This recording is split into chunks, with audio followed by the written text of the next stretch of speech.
Oman Bangladesh কূটনৈতিক সম্পর্কের ৫০ বছর পূর্তি উদযাপন করেছে মাস্কাটের বাংলাদেশ দূতাবাস। এই উপলক্ষে মাস্কাটের শেরাটন হোটেলে এক বর্ণিল সংবর্ধনা অনুষ্ঠানের আয়োজন করে বাংলাদেশ দূতাবাস। এতে প্রধান অতিথি ছিলেন ওমানের পররাষ্ট্র মন্ত্রণালয়ের রাজনৈতিক বিষয়ক আন্ডার সেক্রেটারি শেখ খালিফা বিন আলী আল হার্থি। এ সময় ঢাকা মাস্কাটের দৃঢ় সম্পর্কের চিত্র তুলে ধরেন তিনি। বলেন, সময়ের সঙ্গে সঙ্গে দ্বিপাক্ষিক সহযোগিতা আরও বিস্তৃত হয়েছে। ভবিষ্যতেও বিনিয়োগ ও বাণিজ্য সম্প্রসারণের এই ধারা অব্যাহত থাকবে বলে আশাবাদী তিনি। শেষে ছিল মনোজ্ঞ সাংস্কৃতিক অনুষ্ঠান। ৫০ বছর কূটনৈতিক সম্পর্ক আমাদের আসলে আস্থার প্রতীক।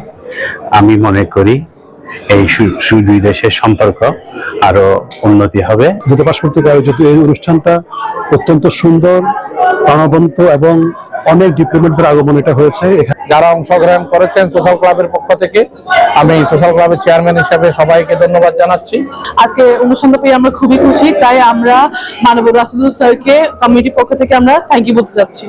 যেন ওমানের বুকে একটা ছোট্ট বাংলাদেশ, অনেক ভালো লাগছে এবং ইনশাআল্লাহ আশা করি ভবিষ্যতে এভাবে বাংলাদেশ এবং ওমানের একটা সম্প্রীতি বজায় থাকবে।